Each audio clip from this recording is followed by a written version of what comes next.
다시 이제 복귀를 해보면 12월 9일 대통령 탄핵 소추안 가결되기 이전에, 그러니까 1차, 2차, 3차 담화를 할 때부터 최재경 당시 민정수석은 검찰 조사를 받자. 라는 쪽으로 이제 방향을 잡았는데, 그게 결국은 유영하 변호사나 이런 사람들과 입장이 틀려갖고 옷을 벗고 나오는 상황이란 말이에요. 네네.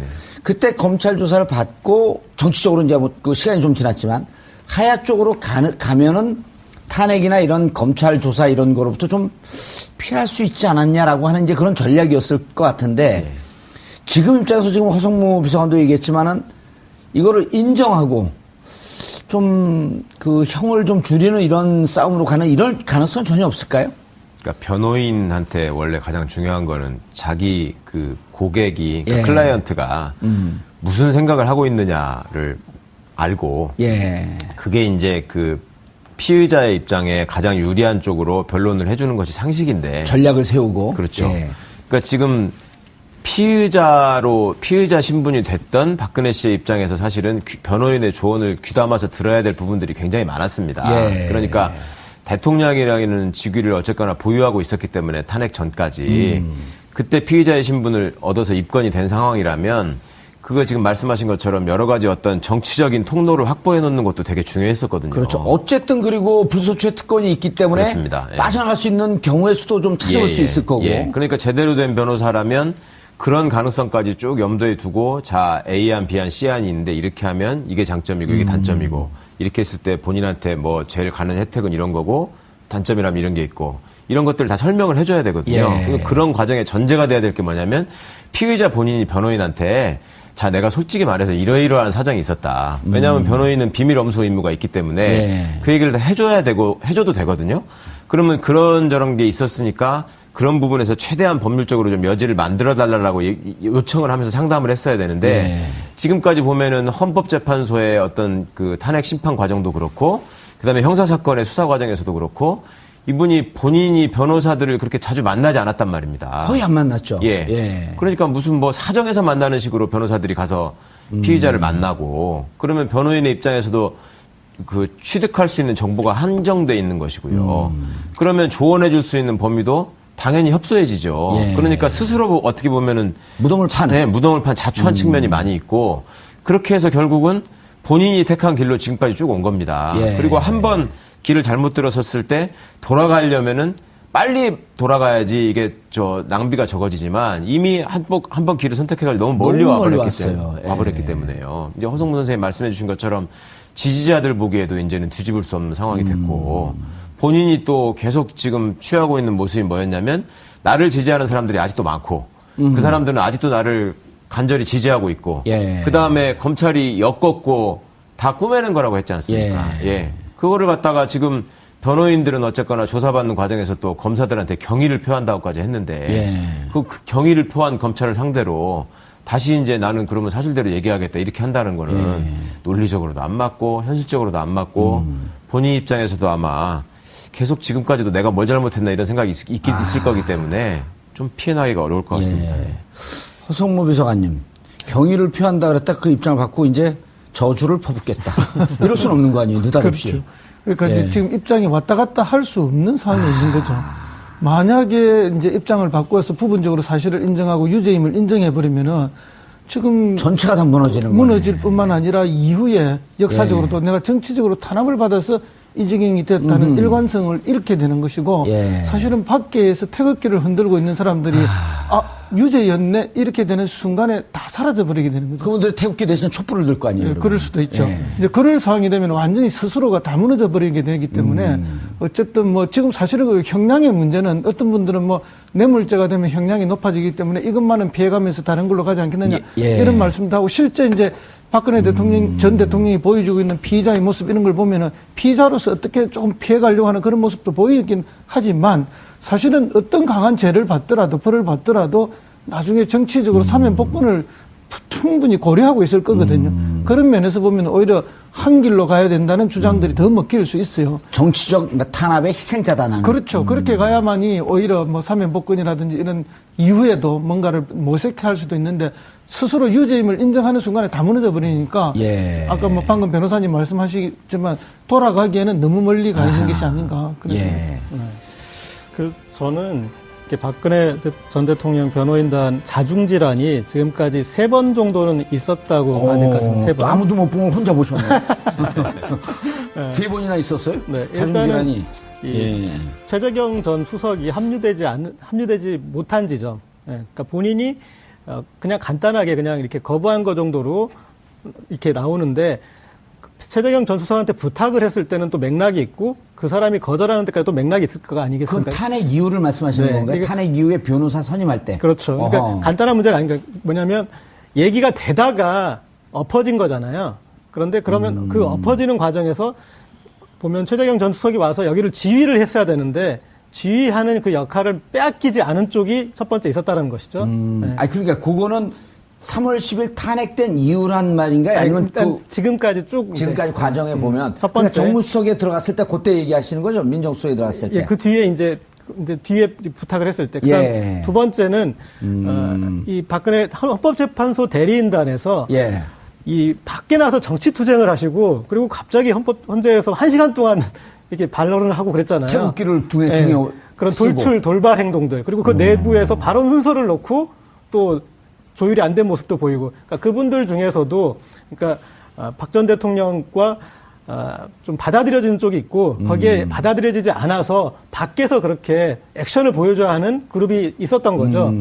그 탄핵 소추 대리인 변호인들 얘기 들어보면 지금 고지열 기자님 얘기한 시점을 1월 중순쯤으로 보더라고요. 그때까지 네. 법리 투쟁을 하다가 느닷없이 정치 투쟁으로 바뀐 시점이 있었다. 네. 그 이제 두 번째. 그분들 뭐 이게. 합류하고 그다음에 합류했는데 적응을 못 해낸 거죠. 그다음에 뒤에 이제 또 빠지게 됐으니. 그다음에 지금 와가지고 제가 이제 또 불협화음이 있구나라고 느꼈던 거는 검찰 조사를 받던 날 예. 이렇게 이제 메시지가 되게 짧았는데 그 전날 이제 메시지가 있을 것이다라는 얘기가 있었고 그랬는데 결국 메시지가 없었고. 없었는데 아하. 손범규 전 의원 같은 경우에 언론 인터뷰를 하면서 몰랐다라고 얘기를 했잖아요. 예. 네. 그런데 그 중요한 어떤 그 자리에서 그 중요한 메시지에 대해서 본인이 관여하지 못했다라고. 네. 그러니까 이 안에서도 간단한 얘기로 변호인들 안에서 문고리가 형성된 거죠. 지금 문고리 권력이 새로운 문고리 권력이 이제 뭐 변상시라고 할까요? 변상시들 중에서 문고리 권력이 새로 형성됐고 거기에서 계속 벗어나면서 이제 여기까지 왔는데 박근혜 전 대통령 입장에서는 늘 이 유체 이탈하시는 분이기 때문에 여기까지 온 과정에 희생양이 필요한 거예요.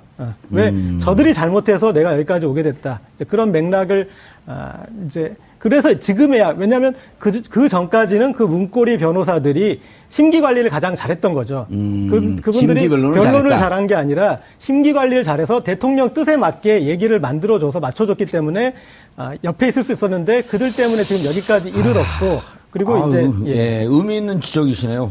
역시 시사인 고지열 기자입니다. 그래서 제가 조금 덧붙이자면 유영하 변호사라는 분의 역할에 좀 주목을 하셔야 될 것 같은데요. 지금 유영하 변호사는 헌법재판소 대리인단에 포함되지 않았었거든요.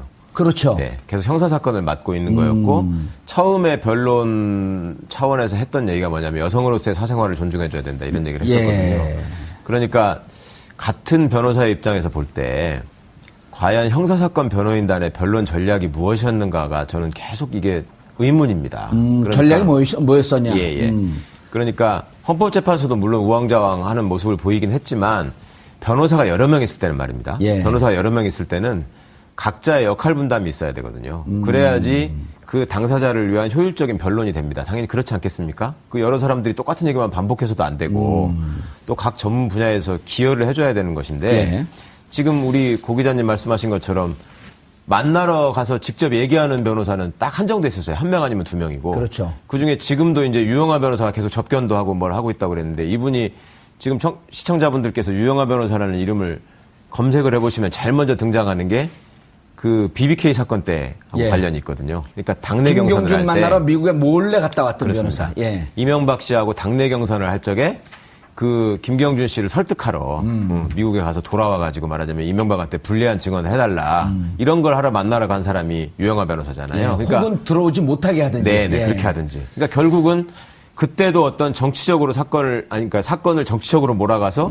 정치적 이득을 얻기 위한 그런 역할을 하는 데 있어서 당시에 박근혜 대표 내지는 후보하고 긴밀한 연락을 갖고 있었던 것이고 예. 지금도 보면은 변론을 하는 데 있어서 어떤 법리적인 다툼이나 증거 싸움을 하는 것이 아니고 어떤 정치적인 의미를 자꾸 부여하면서 정치적인 내용으로 가려고 한다고 그런단 말입니다. 예. 근데 그 부분을 피의자 스스로 판단을 해서 그렇게 계속 해보니까 내가 계속 불리해지더라. 그러니까 그렇게 그만하시라. 내지는 변호인을 바꾸는 상황도 생각을 해봐야 되는데 지금까지는 보면은 유영하 변호사에 대한 신임을 거두고 있는 것 같지 않아요. 그러니까 변호인을 한다고 하더라도 뭐 추가로 선임을 하거나 아니면 헌법재판 그 대리인을 했던 분들을 좀 그 중에서 일부를 뭐 교체한다거나 이런 생각을 하고 있는 것 같은데 그러니까 오죽하면 바깥에서 보던 동생인 박지만 씨가 변호인을 좀 바꿔야 될 것 같다. 그러니까 그런 얘기들을 나오고 있어요.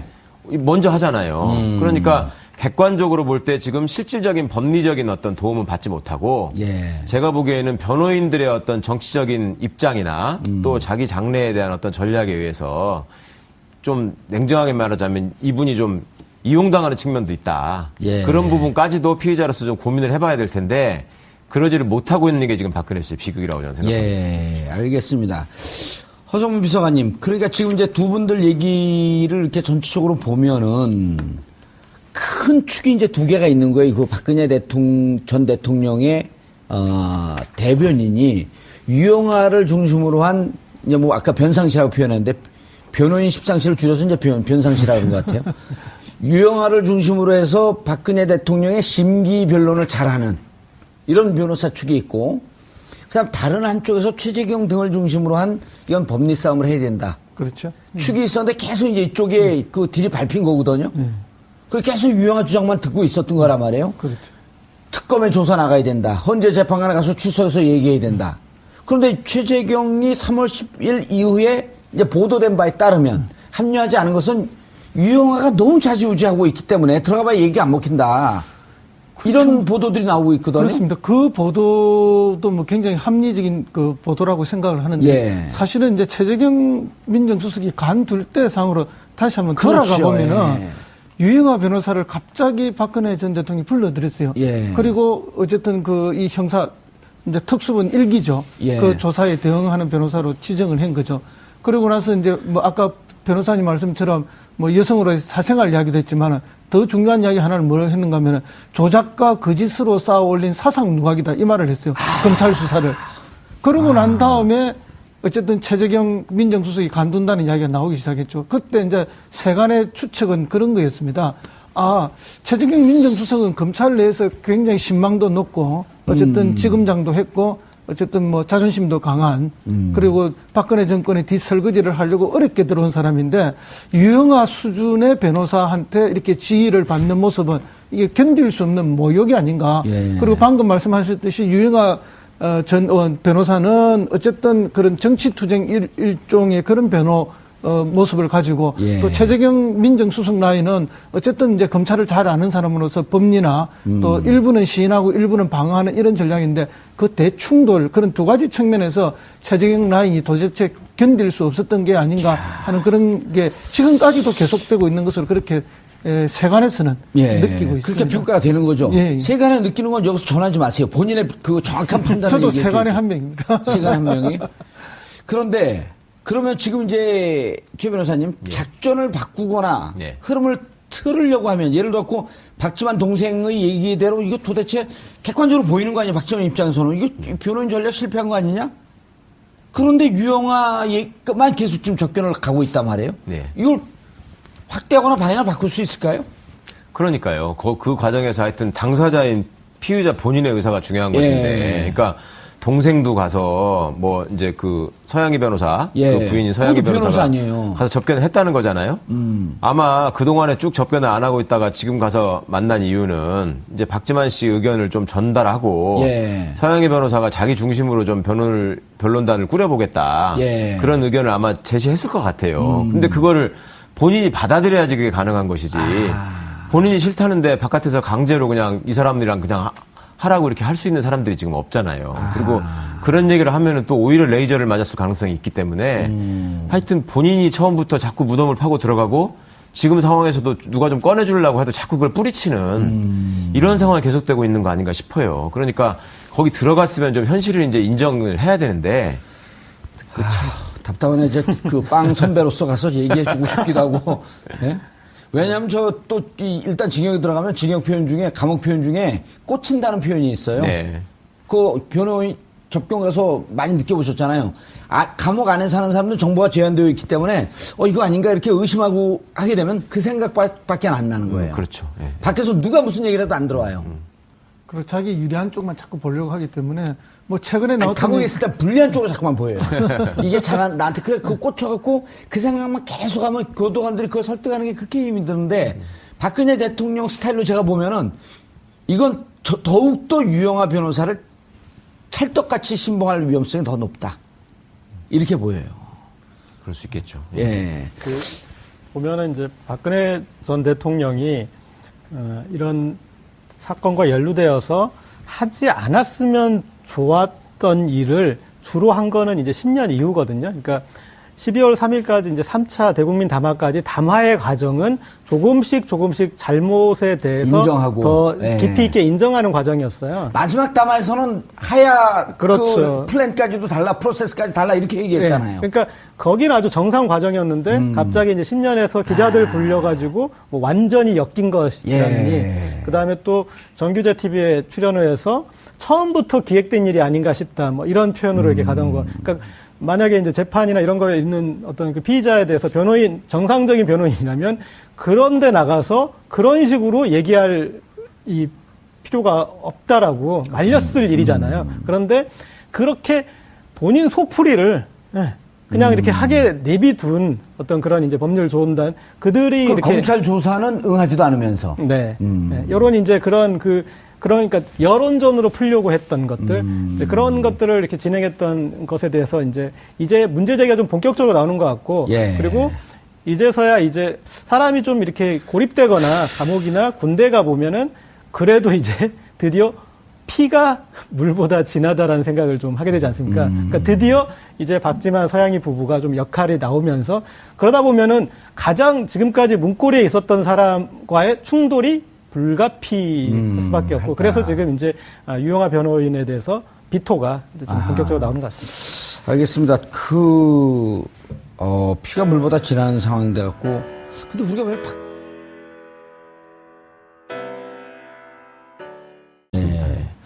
허성무 비서관님 경의를 표한다 그랬다 그 입장을 받고 이제 저주를 퍼붓겠다. 이럴 수는 없는 거 아니에요. 느닷없이. 그렇죠. 그러니까 예. 이제 지금 입장이 왔다 갔다 할 수 없는 상황이 있는 거죠. 만약에 이제 입장을 바꿔서 부분적으로 사실을 인정하고 유죄임을 인정해버리면은 지금 전체가 다 무너지는 거예요. 무너질 뿐만 아니라 이후에 역사적으로도 내가 정치적으로 탄압을 받아서 이직이 됐다는 일관성을 잃게 되는 것이고 사실은 밖에서 태극기를 흔들고 있는 사람들이 유죄였네 이렇게 되는 순간에 다 사라져버리게 되는 거죠. 그분들이 태극기 대신 촛불을 들 거 아니에요. 네, 그럴 수도 있죠. 예. 이제 그럴 상황이 되면 완전히 스스로가 다 무너져 버리게 되기 때문에 어쨌든 뭐 지금 사실은 그 형량의 문제는 어떤 분들은 뭐 뇌물죄가 되면 형량이 높아지기 때문에 이것만은 피해가면서 다른 걸로 가지 않겠느냐 이런 말씀도 하고 실제 이제 박근혜 대통령, 전 대통령이 보여주고 있는 피의자의 모습 이런 걸 보면은 피의자로서 어떻게 조금 피해가려고 하는 그런 모습도 보이긴 하지만 사실은 어떤 강한 죄를 받더라도 벌을 받더라도 나중에 정치적으로 사면 복권을 충분히 고려하고 있을 거거든요. 그런 면에서 보면 오히려 한 길로 가야 된다는 주장들이 더 먹힐 수 있어요. 정치적 탄압의 희생자다 나는. 그렇죠. 그렇게 가야만. 다시 이제 복귀를 해보면 12월 9일 대통령 탄핵 소추안 가결되기 이전에 그러니까 1차, 2차, 3차 담화를 할 때부터 최재경 당시 민정수석은 검찰 조사를 받자. 라는 쪽으로 이제 방향을 잡았는데 그게 결국은 유영하 변호사나 이런 사람들과 입장이 틀려갖고 옷을 벗고 나오는 상황이란 말이에요. 네네. 그때 검찰 조사를 받고 정치적으로 이제 뭐 그 시간이 좀 지났지만 하야 쪽으로 가면은 탄핵이나 이런 검찰 조사 이런 거로부터 좀 피할 수 있지 않았냐라고 하는 이제 그런 전략이었을 것 같은데 지금 입장에서 지금 허성무 비서관도 얘기했지만은 이거를 인정하고 좀 그 형을 좀 줄이는 이런 싸움으로 가는 이런 가능성은 전혀 없을까요? 그러니까 변호인한테 원래 가장 중요한 거는 자기 그 고객이, 그러니까 클라이언트가 무슨 생각을 하고 있느냐를 알고 예. 그게 이제 그 피의자의 입장에 가장 유리한 쪽으로 변론을 해주는 것이 상식인데 전략을 세우고. 그렇죠. 예. 그러니까 지금 피의자 신분이 됐던 박근혜 씨의 입장에서 사실은 변호인의 조언을 귀담아서 들어야 될 부분들이 굉장히 많았습니다. 예. 그러니까 대통령이라는 직위를 어쨌거나 보유하고 있었기 때문에 탄핵 전까지 그때 피의자의 신분을 얻어서 입건이 된 상황이라면 그거 지금 말씀하신 것처럼 여러 가지 어떤 정치적인 통로를 확보해 놓는 것도 되게 중요했었거든요. 그렇죠. 어쨌든 그리고 불소추의 특권이 있기 때문에 그렇습니다. 예. 빠져나갈 수 있는 경우의 수도 좀 찾아볼 수 있을 거고. 예. 그러니까 제대로 된 변호사라면 그런 가능성까지 쭉 염두에 두고 자 A안, B안, C안이 있는데 이렇게 하면 이게 장점이고 이게 단점이고 이렇게 했을 때 본인한테 뭐 제일 가는 혜택은 이런 거고 단점이라면 이런 게 있고 이런 것들을 다 설명을 해줘야 되거든요. 예. 그런 과정에 전제가 돼야 될 게 뭐냐면 피의자 본인이 변호인한테 자, 내가 솔직히 말해서 이러이러한 사정이 있었다. 왜냐하면 변호인은 비밀 엄수 의무가 있기 때문에 예. 그 얘기를 다 해줘도 되거든요. 그러면 그런저런 게 있었으니까 그런 부분에서 최대한 법률적으로 좀 여지를 만들어 달라고 요청을 하면서 상담을 했어야 되는데 예. 지금까지 보면은 헌법재판소의 어떤 그 탄핵 심판 과정도 그렇고 그다음에 형사사건의 수사 과정에서도 그렇고 이분이 본인이 변호사들을 그렇게 자주 만나지 않았단 말입니다. 거의 안 만났죠. 예. 예. 그러니까 무슨 뭐 사정에서 만나는 식으로 변호사들이 오히려 뭐 사면복권이라든지 이런 이후에도 뭔가를 모색해 할 수도 있는데 스스로 유죄임을 인정하는 순간에 다 무너져 버리니까 예. 아까 뭐 방금 변호사님 말씀하시지만 돌아가기에는 너무 멀리 가 있는 것이 아닌가 그래서 예. 저는 이렇게 박근혜 전 대통령 변호인단 자중질환이 지금까지 3번 정도는 있었다고 아직까지는 3번. 아무도 못 보면 혼자 보셨네요. 3번이나 있었어요? 네, 자중질환이. 이 최재경 전 수석이 합류되지 못한 지점. 예, 그러니까 본인이 그냥 간단하게 그냥 이렇게 거부한 거 정도로 이렇게 나오는데 최재경 전 수석한테 부탁을 했을 때는 또 맥락이 있고 그 사람이 거절하는 데까지 또 맥락이 있을 거 아니겠습니까? 그 탄핵 이유를 말씀하시는 네, 건가요? 이게- 탄핵 이후에 변호사 선임할 때. 그렇죠. 그러니까 어허. 간단한 문제는 아니니까 뭐냐면 얘기가 되다가 엎어진 거잖아요. 그런데 그러면 그 엎어지는 과정에서 보면 최재경 전 수석이 와서 여기를 지휘를 했어야 되는데 지휘하는 그 역할을 빼앗기지 않은 쪽이 첫 번째 있었다는 것이죠. 네. 아니, 그러니까 그거는 3월 10일 탄핵된 이유란 말인가요? 아니면 일단 그 지금까지 쭉 지금까지 과정에 보면 들이 가서 피의자를 만나고 그러면 변호인의 입장에서도 그 취득할 수 있는 정보가 한정돼 있는 것이고요.